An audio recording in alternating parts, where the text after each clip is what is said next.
Hello everyone, this is Astha, Assistant Professor from Indraprasth Law College, Greater Noida, and in this video we will discuss our topic sources of law for jurisprudence to BLLB 6th semester. So basically sources of law means कि ऐसे कौन से चीज़ें हैं, ऐसे कौन से options हैं जिनसे लॉ डिराइव हुआ है, मतलब किन किन से आप कह सकते हो कि हाँ इन ऑप्शन से हमारा कोई भी लॉ एग्जिस्टेंस में आया है. सो there are five these sources of law. First is legislation, custom, judicial precedents, justice, equity and good conscience, and last is conventional law. So we'll discuss all of them one by one. First is legislation. So the term legislation has been derived from the Latin term legis, meaning law, and latter meaning to make. So basically the making of law is called legislation, as there are three organs: legislation, executive and judiciary. तो जो सबसे पहले laws बनते हैं उनको कौन सा organ बनाता है? लेजिस्लेशन उन ऑर्गन्स को, उन लॉज को बनाता है. एग्जीक्यूटिव उन्हें इम्प्लीमेंट करता है, and if somebody is not following those laws तो उनको पनिशमेंट देने का काम वो जुडिशरी का होता है. This legislation refers to the making of a law. So basically ऐसा कोई भी organ that makes law is called a legislation. Salmond defines legislation as legislation is that source of law which consists in the declaration of legal rules by a competent authority. So salmon का कहना ये था कि अगर कोई भी declaration, कोई भी डिसीजन किसी एक कॉम्पिटेंट अथॉरिटी के थ्रू डिक्लेयर हो रहा है, मतलब अगर ऐसे ही कोई भी पर्सन कुछ बोल रहे हो that will not be consider as a law. But अगर कोई कॉम्पिटेंट अथॉरिटी जिसके पास वो काम करने का राइट है, if they are declaring something then that declaration will be called as a law as per Salmond. And according to Gray, legislation refers to the formal utterances of the legislative organs of the society. कि society में रहने के लिए जितने भी formal utterances होंगे, formal rules होंगे, they will be called as a law. They will be called as a legislation, not law. So as per Gray, जितने भी फॉर्मल utterances हैं लेजिस्लेटिव ऑर्गन्स के, कि मतलब सोसाइटी के लिए लेजिस्लेटिव जितने भी लॉज बना रहा है उनको बोला जाता है legislation. Next is kinds of legislation. So there are two kinds of legislation: supreme legislation and subordinate legislation. Supreme legislation refers to the laws made through the exercise of the sovereign power of the state. If it means if state is making laws, so that will be called as supreme legislation because state is sovereign. इसका मतलब ये है कि state is at the top, कि state सबसे ऊपर है, इसलिए अगर कोई भी law state बनाता है तो उसको supreme legislation कहा जाता है. And it has the power to repeal or amend such laws rest only with the legislative body which has enacted the laws. It means कि अगर state ने कोई laws बनाए हैं तो उनको amend करने की पावर, उनको change करने की पावर, उनको repeal करने की पावर वो सब किसके पास होती है? वो सब legislation के पास होती है. Next is subordinate legislation. Subordinate legislation refers to the laws made by an authority other than the sovereign power of the state. मतलब sovereign power of the state को छोड़ के जो भी लॉज बनाए, मतलब अपार्ट फ्रॉम सुप्रीम लेजिस्लेशन, कि ऐसे जो भी लॉज जो sovereign power of the state ने बनाए वो तो सुप्रीम हो जाएंगे, उनके अलावा जितने भी लॉज हैं they will be called as subordinate legislation. One of the kind of subordinate legislation is delegated legislation which is quite popular in the contemporary world. Delegated legislation is कि अगर किसी एक अथॉरिटी के पास कोई पावर्स हैं और वो अपनी पावर्स को जब सब डिवाइड कर देता है in different organs, that is called as delegated legislation. So basically division of power is called delegated. Next is precedent. Precedent is also a source of law. So precedent refers to the practice of law and practical application of something can not be regarded as a source of the same thing. Basically जब law की practice होती है, कितने time से कहीं पे कोई law practice हो रहा था, उसको बोला जाता है precedent. So judicial precedent as a judicial decision with some amount of authority attach to it.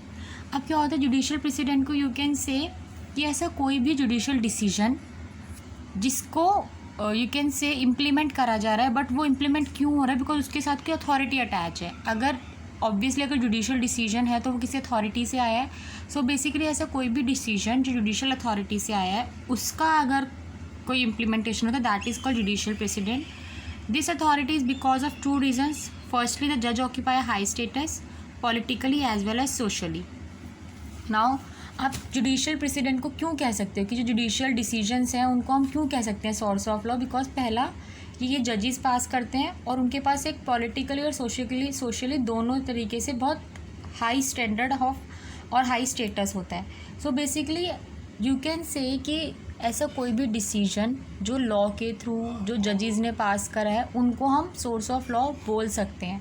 अब क्या होता है, बहुत सारी बारी में ऐसा होता है कि जजेस यूज टू से कि आप इसके ऊपर मुझे कोई जजमेंट ला के दो and if you prove this then I will pass order in favour of you. तो इट मीन्स वहाँ पे अगर पहले के अगर सेम फैक्ट अभी प्रेजेंट केस के सेम फैक्ट्स के बेसिस पे पुराना कोई केस एग्जिस्टेंस में था तो उस केस को पुराने केस को judicial president you can say कि हाँ वो जो केस था वो इस फॉलोइंग केस के फैक्ट से प्रेजेंट केस के फैक्ट से रिजेंबल करता था और इसलिए वो जो पुराना केस है वो इस केस में अप्लाई हो सकता है. Secondly, the nature and the importance of the issues that they decide upon attach some amount of authority to their decisions. So you can say कि जुडिशियल प्रेसिडेंट को क्यों कहा जाता है सोर्स ऑफ लॉ? बिकॉज पहला कि ये जजेस पास करते हैं और इनके पास एक बहुत हाई स्टेटस होता है politically and socially. And second is कि इनके पास एक अथॉरिटी होती है कोई भी डिसीजन पास करने की. विदाउट अथॉरिटी जजेस भी डिसीजन पास नहीं करते हैं. Next is custom. So the simplest definition of custom is that it is the uniformity of conduct of all person under like circumstances. You can basically say कि एक like minded person एक particular situation में कैसे react कर रहे हैं. If there are 80% तो उनमें से 65% किसी सिचुएशन में कैसे रिएक्ट कर रहे हैं, किसी सिचुएशन में कैसे डील कर रहे हैं, that will be considered as a custom. अब क्या होता है, हर सोसाइटी का अलग अलग कस्टम होता है. तो वो क्यों होता है अलग अलग कस्टम? बिकॉज हर सोसाइटी में अलग अलग तरीके के लोग रहते हैं, हर कम्युनिटी में अलग अलग तरीके के लोग रहते हैं. तो जैसी प्रैक्टिसेस वो लोग फॉलो करते आ रहे हैं लॉन्ग टर्म बैक से, उसको you can say that practice is called as a custom. Austin, in his disregard for custom as a source of law, defines them as a rule of conduct which are simply observed by the governed in a non-legal sense. तो basically you can say ऐसी कोई भी practice जो बहुत long term of time से practice होते आ रही है but it has no legal force upon it, कि जो हमारे कस्टम्स होते हैं उनके ऊपर कोई लीगल फोर्स नहीं होता है, किसी लीगल अथॉरिटी के थ्रू हमारे ऊपर प्रेशर नहीं होता है कि हमें ये फॉलो कर रहा है. इट इज़ लाइक हमारी ओन विश होती है, सोसाइटी के लोगों का खुद का सोचना होता है कि हाँ ये हमारे लिए सही है and we will follow this. तो that is called as a custom due to non legal force. तो इसलिए कस्टम को भी एक सोर्स ऑफ लॉ कहा जाता है. Kinds of custom. So basically there are 2 types of custom, legal custom and conventional custom. Legal custom are those custom which have the full force of law. मतलब ऐसा कोई भी कस्टम जिसके ऊपर custom तो वो है ही है लेकिन उसके ऊपर लॉ भी है, कि मतलब लॉ के थ्रू उस कस्टम को लीगल अगर कर दिया जाए, that is called as a legal custom. Now legal custom के भी 2 टाइप्स होते हैं, general custom and land local custom. So general custom are applicable throughout the nation, कि जो जनरल कस्टम होता है वो पूरी कंट्री पे अप्लाई होता है. एंड जो लोकल कस्टम होता है वो पर्टिकुलर लोकेलिटी के अकॉर्डिंग हो सकता है कि जो भी कस्टम लोकेलिटी A-B-C में अप्लाई हो रहा है वो D में अप्लाई ना हो रहा हो. तो जो D में अप्लाई हो रहा होगा, जो डिफरेंट कस्टम अप्लाई हो रहा होगा, वो सोसाइटी के लिए एक लैंड लोकल कस्टम होगा. बट एक ऐसा कस्टम जो पूरे throughout the nation apply हो रहा है उसको हम बोलेंगे general custom. Conventional custom is binding upon the parties to the dispute only if they agree to it. कि मतलब ऐसा कोई भी कस्टम, कन्वेंशनल कस्टम आप उसको कह सकते हो अगर किसी पार्टी के बीच में किसी चीज़ को लेकर, किसी 2 पार्टीज़ के बीच में किसी चीज़ को लेकर डिस्प्यूट है और अगर दोनों पार्टीज उस कस्टम को मानने के लिए अपने ऊपर अप्लाई करने के लिए रेडी हो जाती हैं, तब आप उसको बोलते हो conventional custom. Next is essentials of a valid custom. कि किसी भी कस्टम को, कि यू कैन से पुरानी रीतियों को आप कस्टम कहते हो बेसिकली. तो पुरानी रीतियों को आप कस्टम कब कह सकते हो? कि ऐसे नहीं कि सती प्रथा is a custom, it was a custom but now it's not a custom. क्यों? क्योंकि कुछ सर्टेन रिस्ट्रिक्शंस, कुछ एसेंशियल्स होने चाहिए वैलिड कस्टम को होने के लिए, तभी आप उनको वैलिड तरीके से कस्टम कह सकते हो. So custom must fulfil the following requirements in order to be recognised as a valid custom in the eyes of law. First is it must be reasonable, it must have been continuously observe, it must be certain and definite, it observance must be compulsory, it must be general or universal, it must not be an opposed to public policy or principles of morale. As we have discussed कि सती practice किसी time में custom you can से हुआ करता था but वो क्यों हटाया गया? क्योंकि वो पब्लिक पॉलिसी के अगेंस्ट था, प्रिंसिपल्स ऑफ मॉरल्स के अगेंस्ट था, सोसाइटी के अगेंस्ट था, इसलिए उसको कस्टम के यहाँ से हटा दिया गया। बट ऐसा कोई भी लॉ, यू कैन से ऐसी कोई भी प्रैक्टिस जो सोसाइटी के बेनिफिट के लिए है, जिसमें पब्लिक पॉलिसी इन्वॉल्व है, उसमें किसी के मॉरल्स अफेक्ट नहीं हो रहे हैं, ऐसी कोई चीज़ है तो उसको आप कस्टम में इंक्लूड कर सकते हो।